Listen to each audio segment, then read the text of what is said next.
किनकि पानी पर्ला जस्तो भयो। ऊ यहाँ मेसिन छ यो ठाउँनिर, यो यात्रा यहीँ रह्यो। पुरै पानी पर्ला जस्तो छ, बादल लागिरहेको छ, बहुत मजा डम्पर छ पछाडि पछाडि।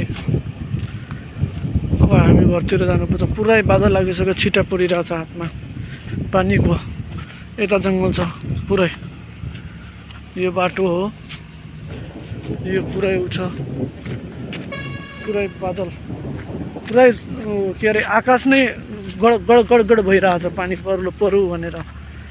हेर्नुहोस् कम गाह्रो छ ड्राइभरको लाइफ। जिन्दगी भने जिन्दगी रहेछ के, किन भनेपछि यो सुनसान एरियामा बस्नु पनि धेरै मेहनत र सङ्घर्ष हुनुपर्दो रहेछ। पानी परिसक्यो, यो छिटा गिरिरहेको छ। हामी यहाँ अहिले आएको चाहिँ ट्र्याक्टरमा हो।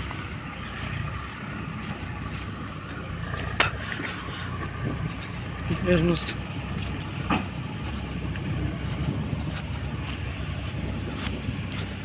अरू त अगाडि गइसक्यो, नपस्ने होला।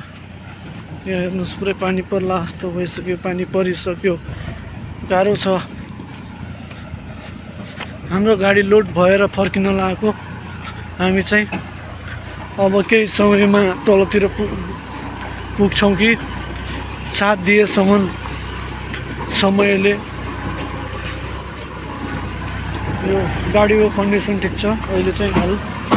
अब यो पुरै लोड गाडी छ, अगाडि राम्रो छ, A1 छ, आइचर हो, बिन्दास चलिरह।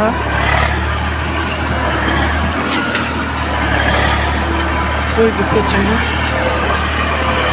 मजा छ।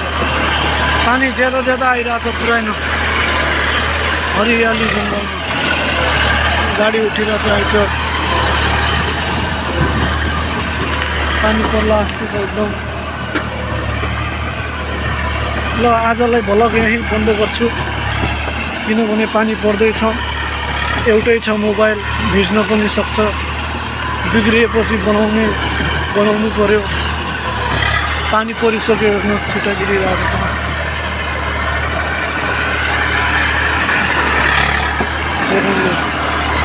मेरो बिहार छ।